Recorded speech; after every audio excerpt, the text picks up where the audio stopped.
그러므로 형제들아, 내가 하나님의 모든 자비하심으로 너희를 권하노니 너희 몸을 하나님이 기뻐하시는 거룩한 산 제물로 드리라.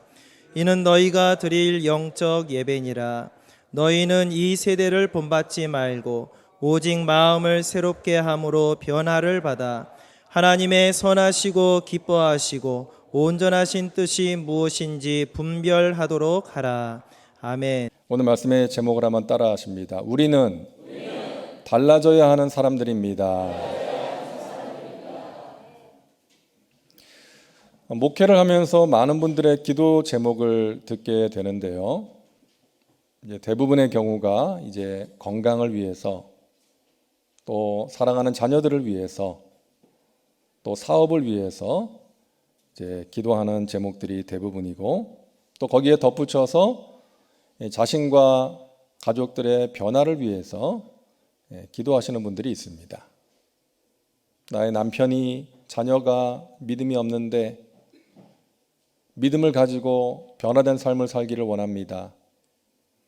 술도 끊고 예배도 잘 드리고 성령 충만한 삶을 살기를 기도합니다. 그런 기도의 제목들이 있습니다. 사랑하는 가족들이 변화되기를 기도하는 것이죠. 에이, 사람은 안 변해요. 맞는 말일 수 있습니다. 우리의 타고난 성격과 기질은 거의 변하지 않죠. 하지만 우리의 인격은 예수님을 닮아가야 됩니다. 우리의 믿음은 자라가야 되고요. 우리의 말과 행동이 성숙을 향해서 변화되어 가야 하는 것입니다. 우리가 부르는 찬양처럼 하나님의 꿈이 나의 비전이 되고, 예수님의 성품이 나의 인격이 되고, 성령님의 권능이 나의 능력이 되기를 바라고 기도합니다. 우리의 기도 제목이 되어야 될 줄로 믿습니다. 우리가 간절히 사모해야 되고 꼭 받아야 되는 복이에요. 변화되는 복, 달라지는 복입니다. 여러분, 성경의 내용은 달라지는 이야기잖아요. 모세가 달라졌어요. 40세 때의 모세와 80세 때의 모세는 완전히 다릅니다. 40세 때 모세는 혈기왕성해서 사람을 때려 죽였어요. 근데 80세 때의 모세는 가장 온유한 자가 되었습니다. 싸우지 않고 하나님을 의지하고 기도하는 사람으로 변화되었어요. 삭개오가 달라졌습니다. 예수님 만나기 전에는 그저 자신의 배와 주머니를 불리기 위해서 그렇게 혈안이 되어 살았는데, 예수님 만나고 나서 내 재산의 절반을 가난한 자들에게 주겠습니다. 누구의 것을 속여서 빼앗은 것이 있다면 4배로 갚겠습니다. 놀랍게 변화된 것이죠. 물질관이 달라졌습니다. 인생관이 달라졌습니다. 수가성 우물가의 여인이 달라졌습니다. 사람들을 피해서, 수치심 때문에 사람들 만나기 싫어서 아무도 물을 기르러 나오지 않는 뜨거운 정오에 물을 기르러 나왔던 그녀가 영원히 목마르지 않는 생수를 만나고 나서 사람들에게 달려가요. 내가 그리스도를 만났습니다. 사람들을 피했던 그녀가 사람들에게 달려가서 예수님을 전하는 거예요. 바울이 변화되었습니다. 그동안 귀하게 여겼던 세상의 명예와 권세를 배설물처럼 여기고 복음을 위해서 자신의 삶을 드렸던 거예요. 여러분, 이처럼 믿음은 변화를 동반하는 것입니다. 하나님을 믿는다, 이것을 다른 표현으로 하면 변화된다라고 할 수가 있는 거예요. 죄와 저주와 사망 가운데 있던 사람이 의롭게 됩니다. 영원한 생명을 얻게 됩니다. 누구든지 그리스도 안에 있으면 새로운 피조물이라, 이전 것은 지나갔으니 보라, 새 것이 되었도다. 믿음으로 새로운 피조물이 된 거예요. 완전히 다른 존재가 되는 것입니다. 지옥 갈 사람이 천국 백성이 되는 거예요. 죄 가운데 빠져있던 사람이 의로운 삶을 살게 되는 것입니다. 그리고 그 변화는 우리가 천국 가는 그날까지 계속되어야 돼요. 우리가 예수님을 믿는다는 것은 예수님을 영접한 거잖아요. 그럼 예수님이 우리 안에 거하시는 거잖아요. 성령님이 우리 안에 거하시는 줄로 믿습니다. 그렇기 때문에 달라지는 거예요. 내 뜻대로 살지 않고 하나님의 뜻대로 살게 됩니다. 내 힘과 의지로 살다가 하나님의 도우심과 능력을 구하는 기도의 사람이 되는 거예요. 함부로 말하고 행동하지 않습니다. 설령 실수로 그렇게 했다 할지라도 성령의 깨닫게 하심으로 회개하게 되는 거예요. 여러분, 구원받은 사람에게는 반드시 변화가 따른다는 것을 기억하시기를 바랍니다. 우리는 갈수록 좋아져야 되는 거예요. 우리의 신앙, 우리의 인격이 갈수록 좋아져야 되고 우리 각 사람이 좋아짐으로 우리 교회도 좋아져야 되는 것입니다. 그것이 우리를 향하신 하나님의 소원이기 때문이에요. 하나님은 우리가 온전한 사람이 되기를 원하십니다. 온전한 사람은 죄가 없는 사람이 아니죠. 도덕적으로, 인격적으로 완전한 사람이 아닙니다. 그런 사람은 없어요. 온전한 사람은 온전함을 추구하는 사람이에요. 온전함을 추구하면서 하나님과의 관계 속에서 살아가는 사람. 그러함으로 예수 그리스도를 닮아가는 사람인 것입니다. 여러분, 온전한 사람이 된다 그러면 좀 부담스러운 마음이 우리 가운데 생기죠. 내가 온전한 사람이 될 수나 있나? 실수하고 죄를 짓고 하나님 기뻐하시지 않는 생각도 하고 말도 하고 행동도 하는데 내가 예수님을 닮아갈 수는 있는 건가? 부담스러운 생각이 드는데 하나님께서는 우리에게 온전한 사람이 되라고 말씀하세요. 온전함을 추구하라는 거예요. 포기하지 말라는 것입니다. 왜 그러시는 거예요? 하나님은 우리의 아저씨가 아니라 아버지시기 때문에 그런 것입니다.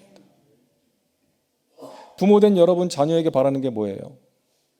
이 땅에서 최선의 삶을 살기를 바라시잖아요.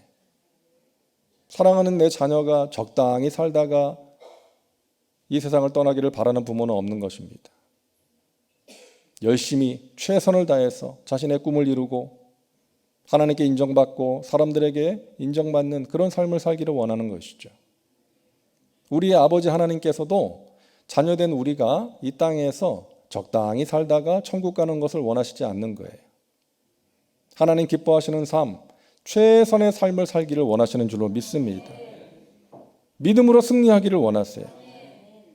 예수님을 닮은 인격을 가지고 사람들에게 선한 영향을 끼치면서 살기를 원하시는 것입니다. 예수 향기를 전하고 나로 인해서 예수 믿지 않는 사람이 예수 믿게 되는 그 일에 우리가 헌신하기를 원하시는 것입니다. 하나님께서 우리에게 성경을 주신 이유, 디모데후서 3장 16절과 17절입니다. 우리 같이 읽겠습니다. 모든 성경은 하나님의 감동으로 된 것으로 교훈과 책망과 바르게 함과 의로 교육하기에 유익하니 이는 하나님의 사람으로 온전하게 하며 모든 선한 일을 행할 능력을 갖추게 하려 함이라. 성경을 왜 주셨다고요? 하나님의 사람으로 온전하게 하기 위하여. 하나님께서 주의 종들을 주신 이유, 골로새서 1장 28절과 29절 우리 같이 읽습니다. 우리가 그를 전파하여 각 사람을 권하고 모든 지혜로 각 사람을 가르침은 각 사람을 그리스도 안에서 완전한 자로 세우려 함이니 이를 위하여 나도 내 속에서 능력으로 역사하시는 이의 역사를 따라 힘을 다하여 수고하노라. 주의 종들, 목회자들의 사명은 뭐예요? 각 사람을, 하나님께서 맡기신 양들을 그리스도 안에서 온전한 자로 세우는 것입니다. 목사인 제가 놓쳐서는 안 되는 비전은 여러분 각 사람을 온전한 자로 세우는 거예요. 그것을 위해서 말씀을 전하고 그것을 위해서 기도하고 신방하고 상담하는 것입니다. 별로 매력이 없어 보이죠? 확 눈에 드러나는 것이 아니니까. 하지만 하나님의 관심이 거기에 있는 거예요. 제가 사역했던 여의도 순복음교회, 평일에 잠실 주경기장을 채우는 교회였어요. 그죠? 여러분 아시잖아요. 기도 대성회 하면 그 큰 잠실 주경기장, 또 월드컵 경기장이 가득 찹니다. 전국에서 모인 사람들로 가득 채워져요. 제가 대교구장으로 사역할 때 한 달에 한 번씩 이제 기도원에 성령대망에 올라가잖아요. 그 막 버스가 수십 대 올라가서 막 1,000명 가까운 사람들이 모여서 이제 예배를 드립니다. 뭐 제가 설교를 막 이제 강하게 하는 스타일이 아니잖아요. 뭐 아멘을 유도하는 스타일이 아닌데도 막 아멘 아멘 그러고, 기도하자 그러면 주여 하고 얼마나 뜨겁게 기도를 하는지 몰라요. 여러분 아시죠? 근데 그때 하나님께서 저에게 깨닫게 하신 게 있어요. 하나님이 저에게 주신 음성이 있었는데 뭔가 하면, 너가 한 영혼에 집중하고 있느냐? 이거였습니다. 한 영혼에 집중하고 있느냐? 많은 사람들이 모여서 너가 하는 설교에 반응한다고 해서 거기에 빠져 있으면 본질을 놓칠 수가 있다. 한 영혼을 사랑하고 한 영혼을 귀하게 여기고 그 영혼을 온전한 자로 세우는 것, 그것이 목회이고 내가 너에게 준 사명이다. 하나님께서 그렇게 말씀하셨어요. 여러분, 하나님의 관심은요, 얼마나 많은 사람이 모이느냐, 교회가 얼마나 크냐, 거기에 있는 것이 아니라 한 영혼이 구원받고 있는가, 그리고 구원받은 사람이 변화되어 가고 있는가, 예수님을 닮은 온전한 사람으로 변화되어 가고 있는가, 여기에 있는 줄로 믿습니다. 여기에 하나님의 관심이 있는 거예요. 왜? 그것이 교회의 사명이기 때문에, 그것이 교회의 존재 목적이기 때문에. 교회의 사명이 뭐예요? 예수 믿지 않는 사람 예수 믿게 하고, 예수 믿은 사람 예수님 닮아가게 하는 거예요. 한번 따라 할까요? 예수 믿지 않는 사람 예수 믿게 하고, 예수 믿는 사람 예수님 닮아가게 하는 것, 그것이 교회의 사명인 줄로 믿습니다. 그것을 위해서 교회가 많은 일들을 하는 거예요. 로마서 12장 2절 우리 같이 읽겠습니다. 너희는 이 세대를 본받지 말고 오직 마음을 새롭게 함으로 변화를 받아 하나님의 선하시고 기뻐하시고 온전하신 뜻이 무엇인지 분별하도록 하라. 여러분, 이게 하나님의 관심이에요. 우리가 마음을 새롭게 함으로 변화를 받는 것입니다. 그러함으로 하나님의 선하시고 기뻐하시고 온전하신 뜻이 무엇인지를 분별하면서 살아가는 거예요. 이게 믿음이고요, 이게 믿는 자들의 모습인 것입니다. 우리 마음이 새로워져야 됩니다. 돌같이 굳어졌던 마음이 부드러워져야 됩니다. 하나님을 향하여 닫혀있던 마음이 열리는 거예요. 강팍한 마음이 온유하게 되는 것입니다. 미움과 정죄와 분노로 가득했던 마음이 사랑과 용서와 평안의 마음이 되는 거예요. 절망과 낙심 가운데 빠져있던 마음이 믿음과 소망의 마음으로 변화되는 것입니다. 마음을 새롭게 함으로 변화를 받으라. 저와 여러분에게 이와 같은 은혜가 있기를 바랍니다. 우리의 마음이 새로워지는 은혜. 자, 그러기 위해서 우리가 온전한 사람이 되기 위해서 어떻게 해야 됩니까? 다른 방법이 없습니다. 주님과 함께 하는 거예요. 우리를 변화시키는 것은 우리의 어떤 의지와 노력으로만 되는 것이 아니라 하나님께서 하셔야 돼요. 그래서 우리가 해야 되는 것은 하나님과 함께 하는 거예요. 우리가 많은 시간을 함께 보내는 사람에게 영향을 받게 되는 거 아닙니까? 하나님과 많은 시간을 함께 보내다 보면 하나님으로부터 영향을 받게 되어서 우리가 온전한 사람으로 변화되어 가는 거예요. 여러분, 말씀 묵상이 무엇입니까? 지금도 살아서 역사하시는 그 말씀, 우리의 영혼을 찔러 쪼개는 그 말씀 앞에서 나 자신을 보는 거예요. 나를 향하신 하나님의 뜻이 이것이구나. 이것이 하나님의 마음이구나. 내가 이렇게 살아야겠다. 이렇게 변화되어야 되겠다. 하나님, 그렇게 살 수 있도록 도와주세요. 기도가 무엇입니까? 기도는 하나님을 변화시키는 것이 아니라 내가 변화되는 거예요. 하나님을 움직이게 하기 전에 내가 움직이는 거예요. 기도를 통해서 경험할 수 있는 귀한 은혜입니다. 기도하는 내가 달라지는 거예요. 기도는 구하고 찾고 두드리는 것인데 내가 원하는 어떤 것을 가지고 구하고 찾고 두드려요. 그러다 보면 하나님의 뜻을 깨닫게 돼. 그럼 그때부터 하나님의 뜻을 위하여 구하고 찾고 두드리게 되는 거예요. 처음에는 불안한 마음, 두려운 마음으로 기도를 시작합니다. 그런데 기도를 하다 보면 내 마음에 근심과 염려와 두려움이 떠나가고 하나님이 주시는 평안과 믿음이 임하는 거예요. 문제는 그대로 있는데 문제를 대하는 내 마음이 달라지는 것입니다. 그러므로 여러분, 문제가 해결되는 것도 은혜이지만 문제가 해석이 되는 것도 은혜인 줄로 믿습니다. 문제가 해석이 되는 거예요. 하나님께서 나에게 이 문제를 주신 이유가 있구나. 이 문제를 통해서 하나님이 나에게 주시는 메시지가 있구나. 내가 깨닫기를 원하시고 변화되기를 원하시는구나. 문제가 해석이 되는 거예요. 그러면 문제 앞에서도 우리가 담대할 수 있고 감사할 수가 있는 것입니다. 시편 73편 28절을 우리 같이 읽겠습니다. 하나님께 가까이함이 내게 복이라. 아멘. 여러분, 하나님을 가까이하는 복된 사람 되시기를 바랍니다. 그럴 때 하나님이 주시는 은혜를 체험할 수 있습니다.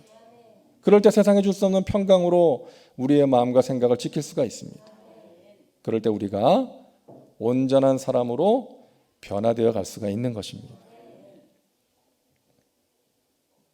하나님을 가까이 했던 온전한 사람 한 사람을 소개하려고 하는데요. 하나님의 임재를 사모하는 전 세계 그리스도인들이 많이 읽은 책입니다. 온 세대가 함께 읽는 고전 중에 고전, 하나님의 임재 연습이라는 책이에요. 로렌스라는 사람이 쓴 책인데 이 사람은 성직자가 아닙니다. 평신도예요. 평신도 수도사입니다. 프랑스 파리 근교에 있는 어느 수도원에 들어가서 80세까지 그 수도원의 주방에서 일을 하고 이제 신발을 고치는 일을 했던 그런 사람이에요. 근데 사람들이요, 이 사람을 만나면 하나님을 느껴요. 하나님이 이 사람과 함께하는 것을 느끼는 거예요. 그리고 이 사람을 통해서 마음의 평안을 얻고 회복이 되는 거예요. 책 후반부에 이 사람을 소개하는 내용이 있는데요. 로렌스 형제는 무슨 일을 하든 그 일을 시작하기 전에 늘 이런 기도를 드렸다. 오 나의 하나님, 주님께서 나와 함께 계심을 믿습니다. 이제 주님의 명령에 순종하여 접시를 닦습니다. 주님의 임재 속에 계속해서 거할 수 있는 은혜를 주옵소서.